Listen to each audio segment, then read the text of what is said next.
Teaching मित्रा के YouTube channel में आप सभी का स्वागत है। कैसे हैं आप लोग? मैं उपस्थित हूं आज के एक और नए सेशन को लेकर। आज का हमारा जो टॉपिक होने वाला है मैं पर्यावरण एवं शिक्षा शास्त्र से रिलेटेड जो भी महत्वपूर्ण क्वेश्चन है वो आज के सेट में लिया हूं। आज का हमारा सेट 5 जनवरी 2022 में जो ऑनलाइन एग्ज़ाम हुआ था सीटेट का, दिसंबर 2021 का जो एग्ज़ाम हुआ था से रिलेटेड क्वेश्चन को आज के इस सेट में शामिल किया गया है। यह सेट नंबर 15 है। इससे पहले पीएस, पीडीपी और मैथ का कुछ सेट हम करवा चुके हैं। आप हमारे प्लेलिस्ट से जाकर वहां से पिछले सभी वीडियो देख सकते हैं। और अभी हमारे यूट्यूब चैनल पे सीडीपी का कंप्लीट क्लास चल रहा है, जो कि अभी तक 7 वीडियो अपलोड कर चुके हैं। मैं हर एक चैप्टर के बाद उससे बनने वाले जो महत्वपूर्ण प्रश्न हैं जो कि आपके एग्ज़ाम सीटेट दिसंबर 2022 में पूछे जाएंगे, उस सभी को इसमें ऐड किया गया है, जो कि काफ़ी महत्वपूर्ण होगा आपके परीक्षा की दृष्टिकोण से। आप हमारे प्लेलिस्ट में जाकर या फिर हमारे इस वीडियो के डिस्क्रिप्शन में मैं लिंक दे दूंगा, आप वहां से इस सभी वीडियो को देख सकते हैं। तो चलिए बिना वक्त गवाए हम स्टार्ट करते हैं। लेकिन यदि इससे पहले आप हमारे यूट्यूब चैनल पर नए हैं तो एक बार सब्सक्राइब करके बेल आइकन ज़रूर दबा लें, जिससे आपको हमारी अगली सभी वीडियो की नोटिफिकेशन आसानी से मिलती रहेगी। और अपने दोस्तों में शेयर भी करें ताकि ज़्यादा से ज़्यादा लोगों तक हमारा यह वीडियो, हमारा यह सटीक कंटेंट बिल्कुल मुफ्त उन सभी तक पहुंच सके। और लाइक भी करें।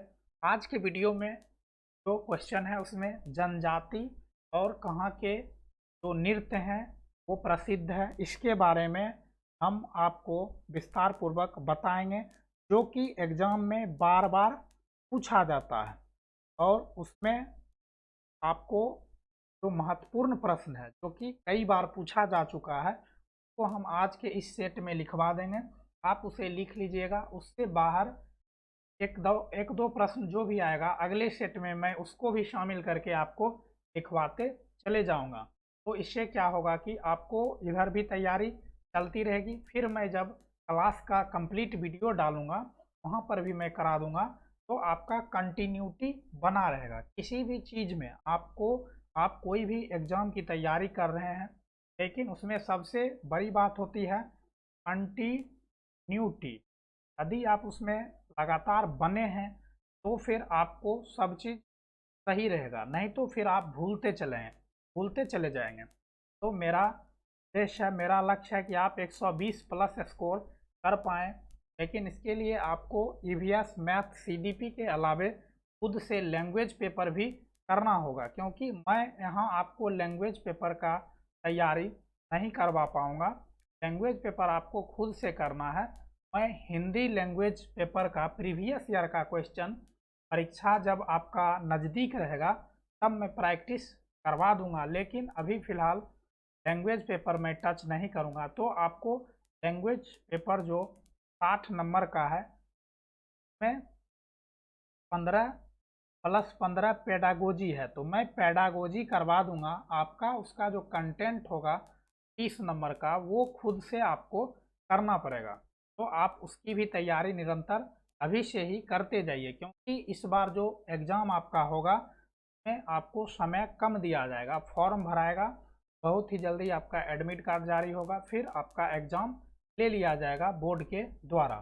तो चलिए हम चलते हैं। पहला क्वेश्चन है कि तरुण जो है, भारत संघ एक ऐसी संस्था है जो जल के संरक्षण के लिए कार्य करती है। जल का संरक्षण के लिए एक तरुण जो है भारत संघ का ऐसी संस्था है। इस संस्था के प्रधान निम्न में से कौन है? तो इस संस्था के जो प्रधान हैं अर्थात जो सर्वे सर्वा हैं वो कौन है? तो यहाँ पे आपको ऑप्शन दिया गया है मेघा पाटेकर। मेघा पाटेकर जो थे वो नर्मदा बचाओ नर्मदा बचाओ आंदोलन के प्रणेता थे सुंदरलाल बहुगुणा। सुंदरलाल बहुगुणा जो कि चिपको आंदोलन के प्रणेता थे। अब यहाँ पे राजेंद्र सिंह जो कि तरुण भारत संघ के संस्था के जो है प्रधान। आपका यहाँ पे आंसर ऑप्शन नंबर सी होगा। अब अगला देखते हैं। अगला है भूमिगत जल के स्तर की क्षीणता। भूमिगत जल अर्थात जमीन से जो हमें जल प्राप्त होता है के स्तर की क्षीणता का मुख्य कारण क्या है? तो इसका मुख्य कारण क्या है? वर्षा का कम होना, वृक्षों का आवरण का कम होना, सिंचाई हेतु ट्यूबवेल तथा हाथों के पंपों का उपयोग होना, नदियों का रुख बदल रहा है तथा बांध बनाए जा रहे हैं। तो यहाँ पे जो आंसर है वो ऑप्शन नंबर सी है, सिंचाई हेतु ट्यूबवेल तथा हाथों के पंप का उपयोग होना। लेकिन यदि आपका यहाँ पे कई सारा ऑप्शन रहता तो यहाँ पे वर्षा कम होता है, वृक्षों के आवरण के कम होने से भी जो है जल का स्तर वो नीचे चला जाता है, लेकिन ऐसा नहीं दिया है। तो बोर्ड के द्वारा भी आपका ऑप्शन नंबर सी यहाँ पे आंसर दिया गया है जो कि सही है। अब है किन स्थानों पर अम्ल वर्षा जलीय विविधता को प्रभावित कर रही है? अम्ल वर्षा निम्न में से किन प्रमुख रसायनों के कारण होती है? अम्ल वर्षा जो होती है वो अभी आप सुने होंगे कि ताजमहल की सुंदरता जो है घट रही है, वो अम्ल वर्षा एसिड रेन के कारण घट रही है। तो एसिड रेन जो होता है इसमें इस प्रकार के केमिकल के द्वारा यह होता है, ये आपसे पूछा है। तो एसिड रेन जो होता है ये नाइट्रिक अम्ल और सल्फ्यूरिक अम्ल अर्थात नाइट्रिक अम्ल तथा सल्फ्यूरिक अम्ल दोनों के मिक्स जो है वो वायुमंडल में आते हैं और वो प्रभावित करते हैं, इसे एसिड रेन कहा जाता है। अब है अगला कि धरती पर अलवण अर्थात जो हमें पीने योग्य पानी है, अलवण जिसे कि एक लवणीय होता है जो कि खारा जल होता है, और अलवण जो कि शुद्ध जल होता है, हम लोगों के पीने के उपयोग आता है। तो धरती पर अलवण जल की उपलब्धता बहुत कम है, अर्थात शुद्ध जो पेयजल है उसकी उपलब्धता काफ़ी कम है। तो कुल उपलब्ध अलवण जल की निम्न में से इसमें सर्वाधिक प्रतिशत कुल अलवण जल की मात्रा है? तो सबसे अधिक प्रतिशत तो नदियाँ, झरना तो नदी का छोटा रूप है, ग्लेशियर या हिम नदी। तो हिम नदी या ग्लेशियर के द्वारा ही नदी निकलती है। तो यहाँ पे जो आपका ऑप्शन होगा वो ऑप्शन नंबर सी यहाँ पे आंसर होगा। अब है निम्न में से जल के विषय में कौन सी सही नहीं है? तो जल के विषय में यहाँ कौन सा गलत है? तो जल एक सार्वभौमिक विलायक है, यह सही है। इसमें विभिन्न पदार्थों को घोलने की क्षमता है, यह भी सही है। जल का घनत्व जो है डेंसिटी वो 100 डिग्री सेंटीग्रेड पर सर्वाधिक होता है, नहीं, ये गलत है।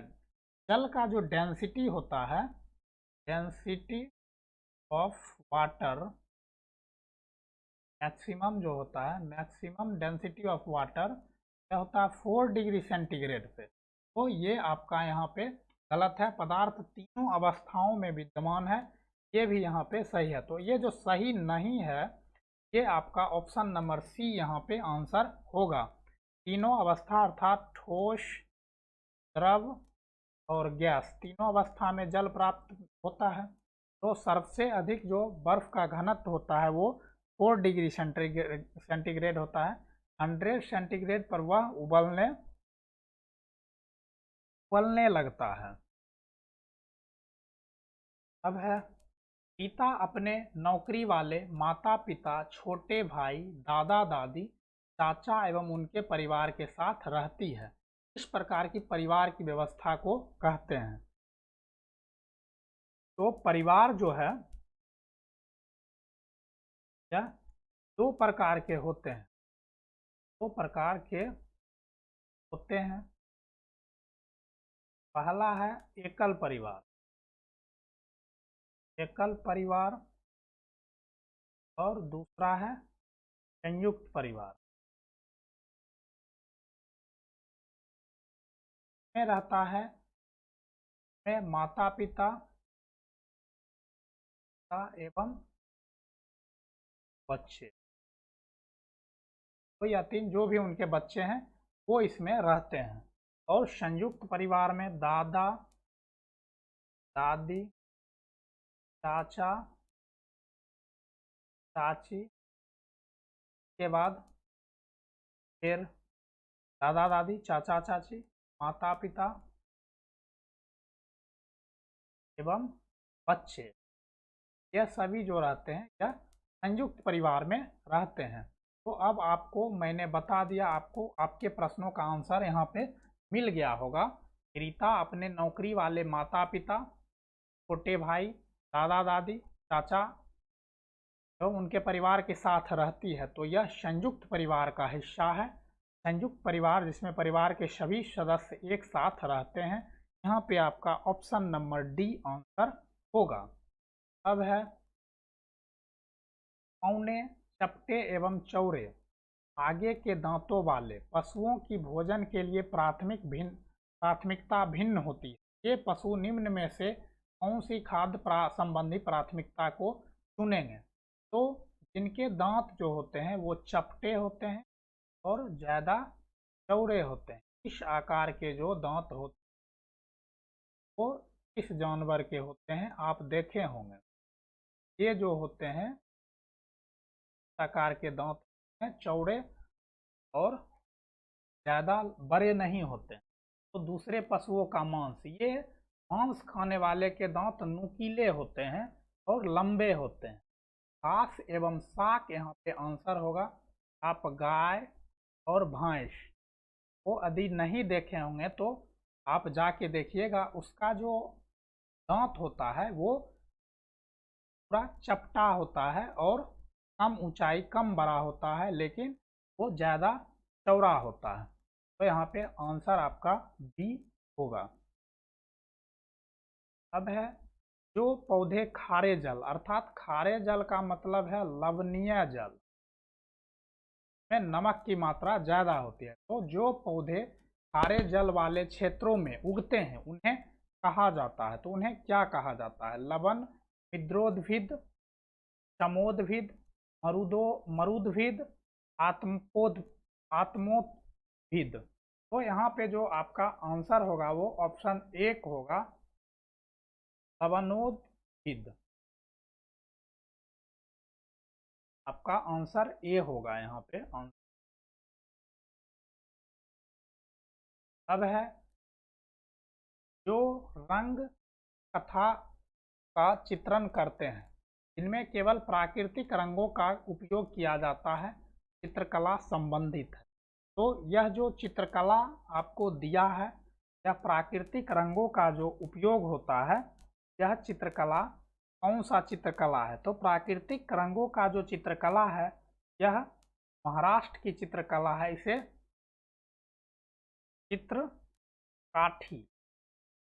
चित्रकाठी चित्रकारी बोला जाता है। अब है राजस्थान में फार चित्रकला होता है, फार चित्रकला होता है।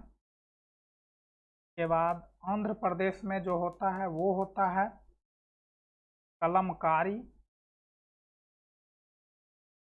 और जम्मू कश्मीर में जो होता है वह शहतूत एवं पश्मीना शॉल। और एक है यहाँ पे जो कि उड़ीसा, यहाँ पे होता है पट्टा चित्र। और एक है बिहार, यहाँ पे होता है मधुबनी पेंटिंग, जो कि काफ़ी बार पूछा जा चुका है आपके सीटेट के एग्जाम में। तो चित्रकारी महाराष्ट्र में जो है यह चित्रकारी कला होता है, इसमें प्राकृतिक नेचुरल रंगों का उपयोग किया जाता है। तो आपका आंसर ए होगा। राजस्थान में फार चित्रकला, फिर आंध्र प्रदेश में कलमकारी चित्रकला है। कश्मीर में शाहतूत एवं पश्मीना शॉल है। शाहतूत एवं पश्मीना शॉल आप सुने होंगे पश्मीना शॉल के बारे में, तो वह जो आता है वह कश्मीर से ही आता है। उसके बाद है उड़ीसा। उड़ीसा में पट्टाचित्र, पट्टाचित्र जो है वह उड़ीसा में होता है। और बिहार, जो कि आप जानते हैं बिहार के बारे में, तो बिहार जो है वह मधुबनी पेंटिंग के लिए काफ़ी चर्चित में रहा है पूरे देश में। यहाँ पे जो चावल के और कुछ रंगों के द्वारा प्राकृतिक जो है किसान के बारे में जानवर चित्र, इस प्रकार के चित्र बनाए जाते हैं। आप कभी मधुबनी स्टेशन आइएगा तो वहाँ पे पूरा मधुबनी पेंटिंग पे स्टेशन पे किया हुआ है। तो यह कई बार आपसे क्वेश्चन सीटेट में पूछा भी गया है। अब है उन आदिवासी वर्गों की पहचान कीजिए जो हिमाचल प्रदेश भारत के मूल निवासी हैं। तो अभी यहाँ पे कुछ जनजाति दिया गया है आपको। तो ये संथाली, संथाली जो जनजाति हैं, संथाली ये झारखंड के जनजाति हैं, झारखंड के जनजाति हैं। यहाँ पे एक उरांव जनजाति भी है। उसके बाद एक है गड्डी जनजाति, यहाँ पे थोड़ा सा मिस्टेक है, ये गड्डी जनजाति है। तो आपको गुड्डी गड्डी से याद रखना है हिमाचल प्रदेश, हिमाचल प्रदेश गुड्डी गड्डी। तो ये आपको याद रखना है। यहाँ पे आपका जो आंसर होगा वो ऑप्शन नंबर बी होगा। अब है गौंड जनजाति। तो गौंड जनजाति जो है, गौंड जनजाति, इसमें छत्तीसगढ़ में यह पाया जाता है। छत्तीसगढ़ में आपका गौंड जनजाति पाया जाता है। एक सहविया है, यह सहविया जनजाति नहीं है, एक सहारिया जनजाति है जो कि आपको मध्य प्रदेश में पाया जाता है। तो ये जनजाति से रिलेटेड क्वेश्चन आज के सेट में पूछा है। और जो चित्रकला है इसके बारे में भी पूछा है। इससे भी आपको 1 से 2 मार्क्स निश्चित तौर पे आते हैं। जैसे कि इस सेट में जनजाति से भी दे दिया, पेंटिंग से भी दे दिया है, और एक जो है वो नृत्य से भी दिया है। अगला जो क्वेश्चन है में नृत्य से भी दिया गया है। देखिए यहाँ पे है, निम्न में से कौन सा मिजोरम का सबसे प्राचीन नृत्य रूप है? तो सतारिया, सतारिया नृत्य जो है वो कहीं का नृत्य नहीं है। राउफ, राउफ जो है यह जम्मू कश्मीर का नृत्य है, जम्मू कश्मीर का नृत्य है राउफ। चराव, चराव जो है यह मिजोरम का नृत्य है। और एक है गरबा, गरबा नृत्य जो है गुजरात का नृत्य है। आप गौ से गरबा, गौ से गरबा, गौ से गुजरात, इस प्रकार आप याद भी रख सकते हैं। अभी आप न्यूज में देखे होंगे कि मोदी जी गुजरात गए हुए थे और वहाँ पे उन्होंने स्टेडियम का भी निरीक्षण किए और गरबा नृत्य का भी लुत्फ उठाए थे। गौ से गुजरात और गौ से गरबा, यह दोनों याद आपको रखना है कि गुजरात और गरबा दोनों, गुजरात में गरबा नृत्य होता है। यहाँ पे आप समझ गए होंगे कि मिजोरम का जो नृत्य है वो चराव है। तो आप इस तरह से देखें कि नृत्य और चित्रकला से 2 क्वेश्चन यहाँ पे पूछ लिया एक ही सेट में। तो ये 2 से 3 नंबर आपको दिलाएगा और काफ़ी आसान है, बस आपको एक बार देख लेना है। भारत का सबसे बड़ा रेल मार्ग, भारत का सबसे बड़ा रेल मार्ग कौन सा है? कश्मीर से बंगलौर, डिब्रूगढ़ से कन्याकुमारी। तो डिब्रूगढ़ से कन्याकुमारी जो है यह भारत का सबसे बड़ा रेल मार्ग है, जो कि 4286 किलोमीटर है। विवेक एक्सप्रेस, विवेक एक्सप्रेस एक ट्रेन है जो कि ये लंबी दूरी को तय करती है। अब है अगला क्वेश्चन, कल्पना चावला एक भारतीय मूल की अमेरिकी अंतरिक्ष यात्री का निधन 1993 इस वर्ष हुआ था? कल्पना चावला जो है वह एक भारतीय मूल की अमेरिकी अंतरिक्ष यात्री का निधन अंतरिक्ष यान में हुआ था। तो यह घटना जो घटी थी वो 2003 में घटी थी।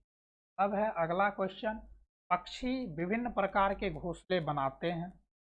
घोंसले बनाने के लिए विभिन्न स्थानों का चुनाव करते हैं। निम्न में से कौन से पक्षी पेड़ के तनों में अपने घोंसले बनाते हैं? तो पेड़ के तनों में जो अपने घोंसले बनाते हैं वो बसंत गौरी होते हैं। दर्जिन जो होते हैं वो पत्तों को सिलकर बनाते हैं, पत्तों को सिलकर बनाते हैं। और कौवा जो है वो भी पेड़ों पे जंगलों को तिनका को इकट्ठा करके बनाते हैं। तो यहाँ पे जो आपका आंसर होगा ऑप्शन नंबर बी होगा। और आज के सेट का लास्ट क्वेश्चन, वैश्विक महामारी के समय में डॉक्टरों ने विटामिन सी से भरपूर भोजन ग्रहण करने की मात्रा बढ़ाने के लिए कहा, क्योंकि अभी वर्तमान समय से कुछ ही दिनों पहले हम सभी लोग कोविड-19 जैसी भयानक महामारी के दौर से गुजरे। में ना जाने कितने लोगों ने अपने परिजन को खोया। तो इस समय सबसे ज़्यादा विटामिन सी, जिंक, ये सभी का टैबलेट मिल रहा था मार्केट में और लोगों को खाने की सलाह भी दी जा रही थी। इसके अलावे तो जिसमें कि विटामिन सी की मात्रा अवेलेबल हो ऐसे भोजन पदार्थ भी करने को सलाह दिए जाते थे। यह जो है यह रोगों से लड़ने के लिए, यह जो है संक्रमण के विरुद्ध लड़ने की ताकत प्रदान करता है, इसलिए इसकी सलाह दी जा रही थी। तो आज के सेट में मैंने 15 क्वेश्चन का डिस्कस किया जो कि काफ़ी महत्वपूर्ण है। और अभी प्रश्नों को जो मैं डिस्कस किए उसका आंसर यहाँ पे किया गया है। तो यह डिस्कस आपको कैसा लगता है आप हमें कमेंट करके ज़रूर बताइएगा। और यदि अच्छा लगता हो तो एक लाइक ज़रूर कर दीजिएगा और अपने दोस्तों में शेयर भी करते रहिए, जिससे कि अधिक से अधिक लोग हमारे साथ हमारे इस चैनल टीचिंग मित्रा से जुड़ पाए। जो भी टीचिंग एग्ज़ाम की तैयारी कर रहे हैं उनके लिए हमारे तरफ से फ्री ऑफ कॉस्ट हमारे यूट्यूब चैनल टीचिंग मित्रा के माध्यम से टीटेट की तैयारी कराई जा रही है। आप और आपके दोस्त हमारे इस चैनल से जुड़कर और टीटेट क्रैक कर सकते हैं आसानी से। और कोई भी आपके मन में सवाल हो तो आप हमें कमेंट सेक्शन में लिख सकते हैं।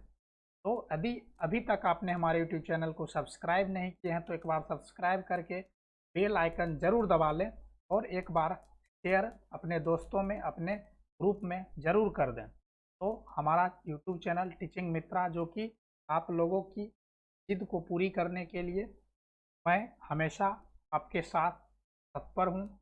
और अभी दुर्गा पूजा के शुभ अवसर पे हमारा वीडियो 5 तारीख तक अपलोड नहीं होगा। 5 तारीख के बाद 6 या 7 अक्टूबर से हमारा सभी वीडियो टाइम से अपलोड होना शुरू हो जाएगा। तो आप सबों को दुर्गा पूजा की ढेर सारी शुभकामनाएं। दुर्गा पूजा में यदि आप जाते हैं और अपने बच्चों को लेकर जाते हैं तो उनके जेबी में आप अपना जो है मोबाइल नंबर और एड्रेस बच्चे के पैकेट में ज़रूर डाल दें, जिससे कि यदि आपका बच्चा गुम हो जाता है भीड़ भाड़ की वजह से तो मेला प्रशासन को या फिर पुलिस प्रशासन को आपके बच्चे आप तक पहुंचाने में उनको काफ़ी सुविधा होगी, आपके मोबाइल नंबर के माध्यम से या फिर एड्रेस के माध्यम से।